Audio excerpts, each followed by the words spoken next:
Hello, you beautiful lot. How's it going? Today's topic of conversation is going to all be about trauma, because what else do I ever talk about, really, than trauma, the effects of trauma, overcoming trauma. And this has been spurred on by a comment from somebody who I dated earlier on in the year.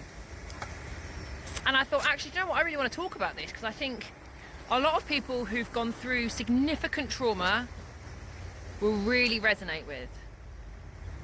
I will just say, I think this comment is naive, misinformed,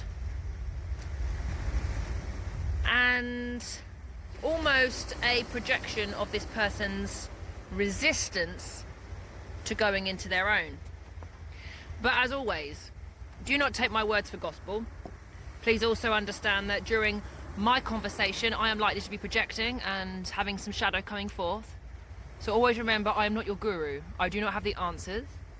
I'm just a girl who's been sent down to earth to experience all the trauma and to come and share with you the ways in which I've found to navigate that. So, it actually wasn't necessarily a comment. Actually, it was a comment a few days ago, and then I was sent over a meme.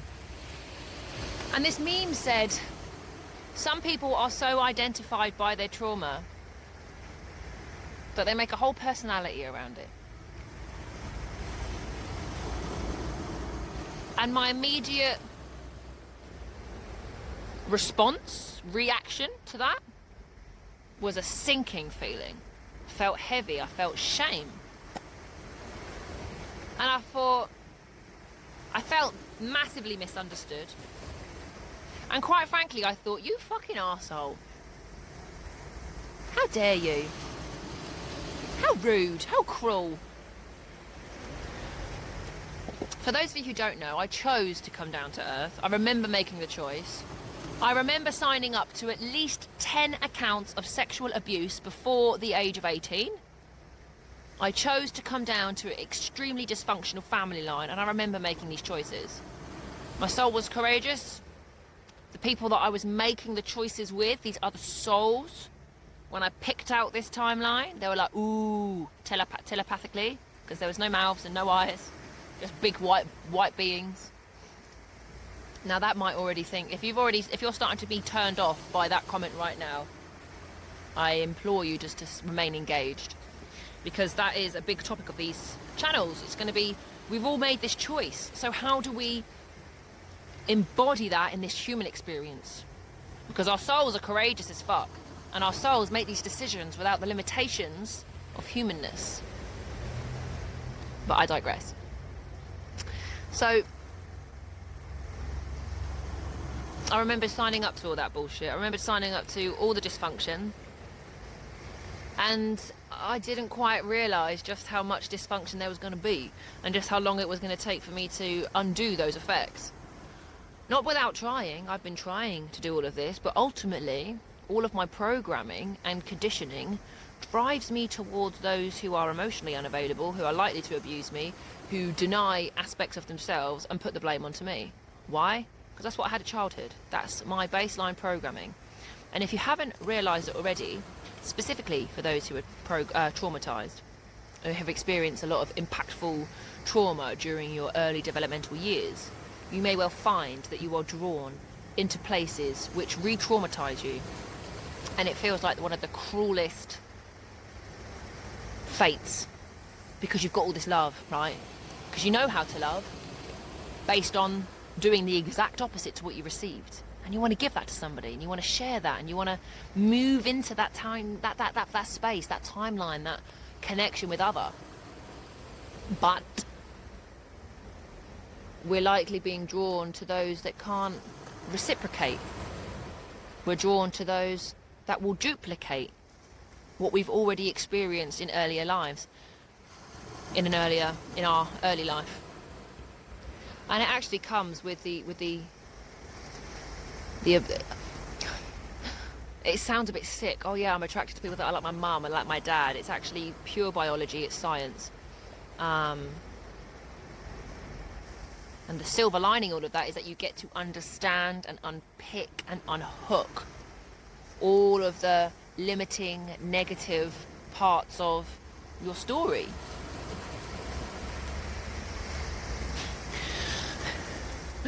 But you'll likely meet many people that you're drawn to in this over and over again because you're not quite sure what the fuck's going on. You're like, why? I'm a good person. I'm trying to do all these things. And over time, awareness expands and you start to see more of yourself, and then you start to see parts of your shadow and you think, oh, that's icky.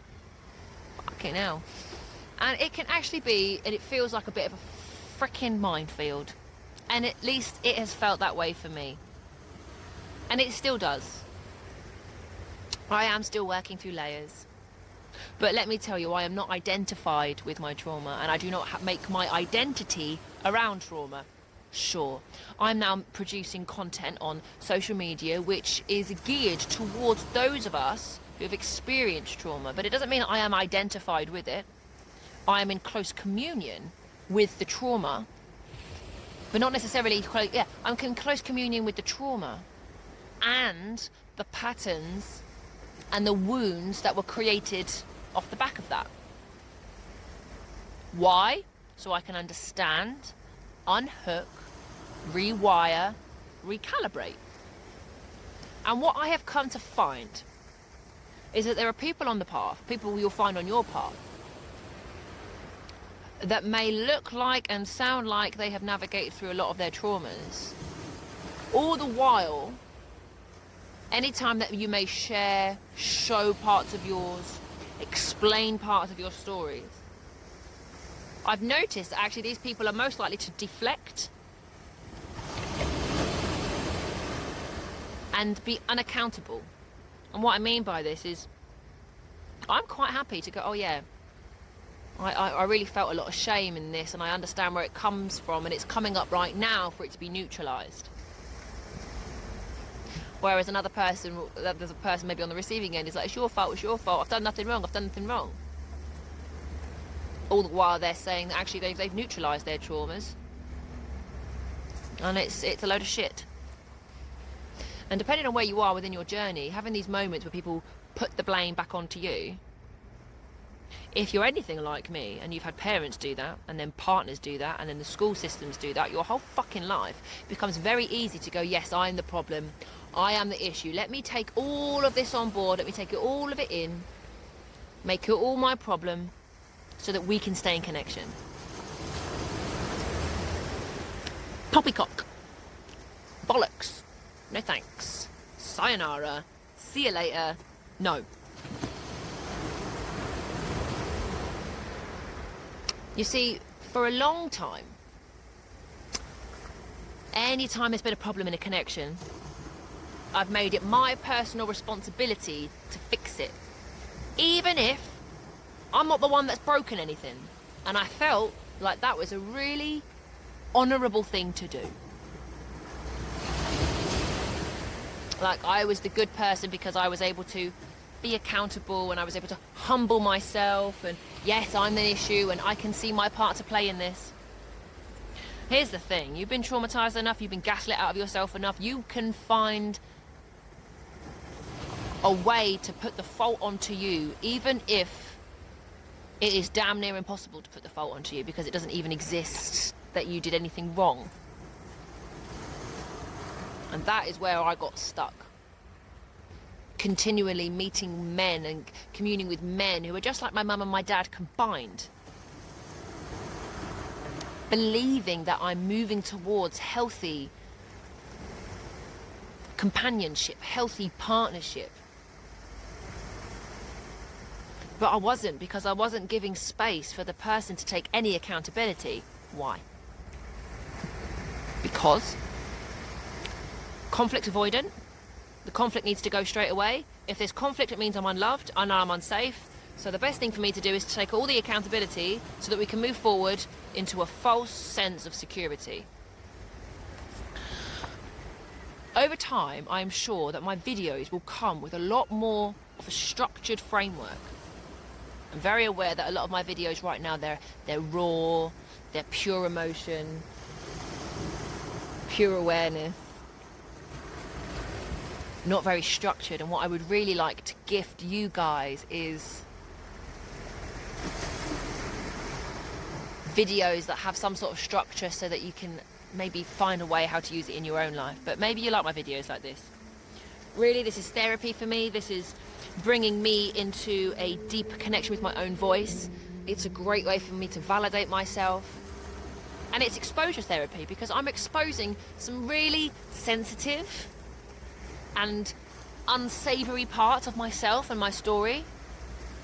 And I do that because I do not want to be limited by my story, because that's all it is a story.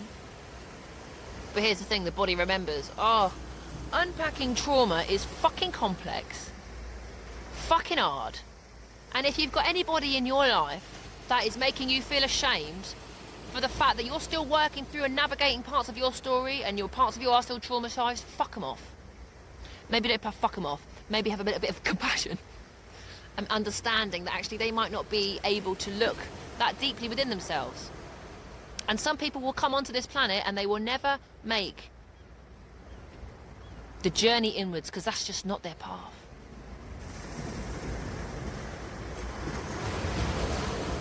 Not everyone has to go deep.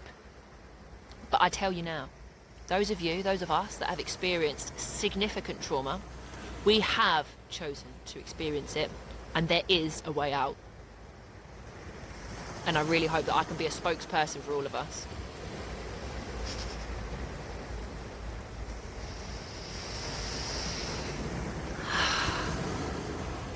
Day by day, breath by breath, the patterns fall away. And I become more me and less like the traumatized parts of me. So wherever you are on your journey, I wish you luck. Keep on going. I know it's not easy. I know it is not easy. I have been suicidal on many times, on many occasions, and I've tried on many occasions and either failed or been too scared to carry it out. My soul didn't come down here to choose an easy way out. The only way is through. And I believe in you. Have a great day. I love you. I'll see you next time.